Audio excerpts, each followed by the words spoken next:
Hey gang, welcome back to Fink TV. I'm Pirate Larry and we're at the Grand National Roadster Show in Pomona, California for the 2023 show. And we're outside the Suede Palace. We're out here talking to Ken Bentz. And he's from Hutchinson, Minnesota, if you can believe it. From way up there in God's country. He's down here in Southern California.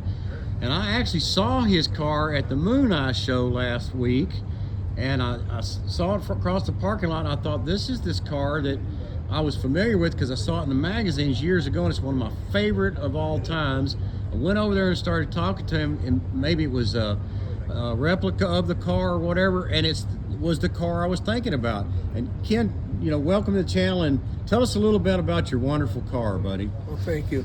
My name's Ken Bentz, but I call my car Kurt's car, and actually Larry asked me if it was the angel hair car, and that kind of took me by surprise because a lot of people don't know that, but it came out in the Rodder's Digest about 27 years ago, 25 years ago I guess it came out, 27 years ago, and it was a feature called Graffiti and Angel Hair, and Kurt Sinisco built the car in the early 90s. He debuted it at the GSTA, which is the Gopher State Timing Association spring car show. It's kind of the place where Minnesotans like to bring out their rod and custom. If they've got something, you save it and then you debut it there. And Kurt brought it out that year, and it was a big hit. And I saw it. I thought it was the neatest looking car, and I took pictures of it, and sent them to my brother, and then it just happened to be that same year, Ed Roth was the master of ceremonies. They usually try and get a celebrity guest to come to the GSTA car show, and Ed was the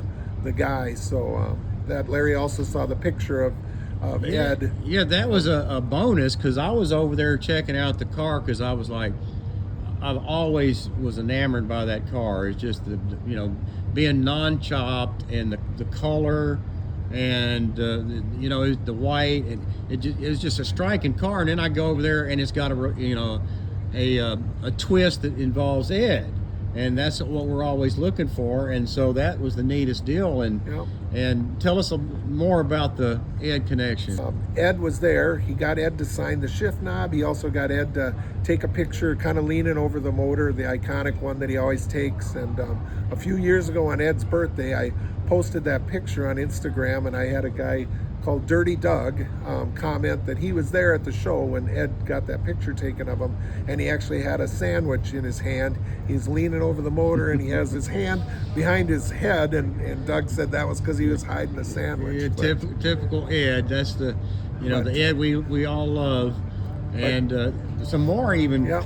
Another thing with an Ed Roth tie-in is when Ed was at the show, he also signed the shift knob.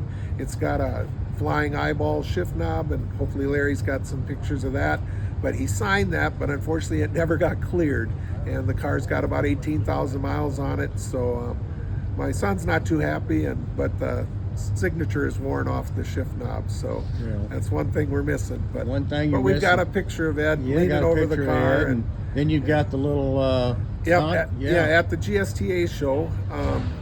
Ed was like the grandmaster, the celebrity guest, and I got from Tom Erickson, who goes by Von Erickson on Instagram, he got me the file of, initially Ed called it a contract. If you look at it, it says contract, but he crossed that out and put agreement. But he basically had all the things he needed when he came to Minnesota.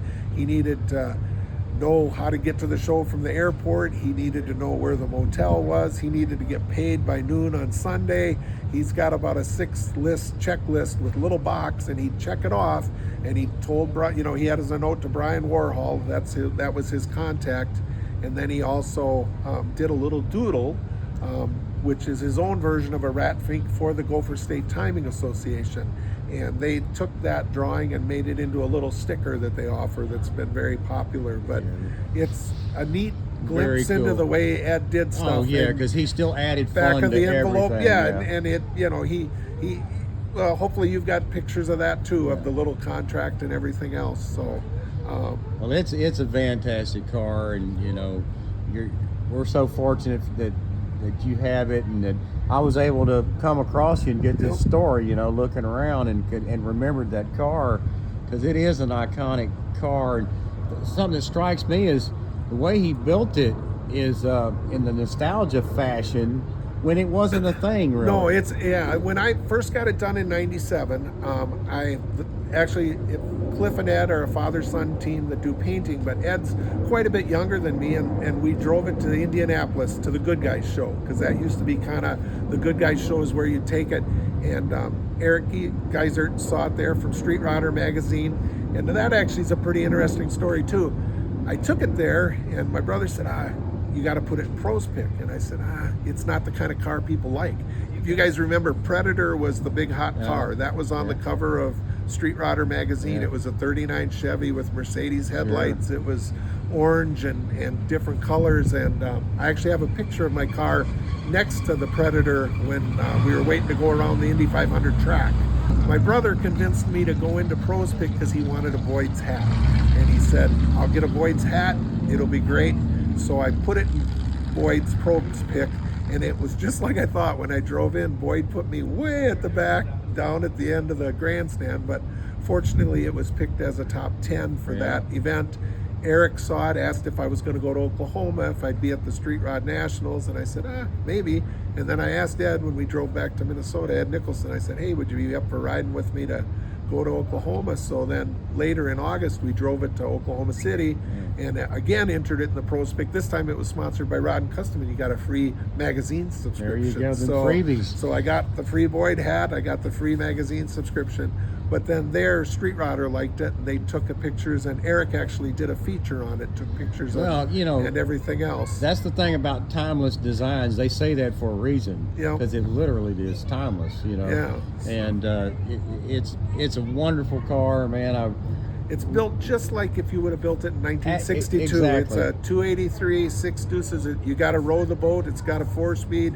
You got to shift, so you got to push in the clutch. The cool police speedo. Yep, it's got a Harley Davidson police speedo. So many cool touches on this car. Hot rods should have lots of gauges, so it's got 10 gauges going across. Yeah, it's legit. I mean, it looks just like it was rolling out here, or wherever. It's got a little pinstripe of a spider in the corner with a spider web, and it's different legit. stuff. So we really appreciate you taking the time to stop and share your story with us, and very cool car, and we dig it, man. And I know Ed's smiling about this whole meeting that we got here in this whole interview, but I appreciate you, buddy, and you guys. I guess that's all for me here. I'm going to sign out here, but you guys remember to always think Fink, and we'll see you down the road somewhere. And if it's on your bucket list, just do it.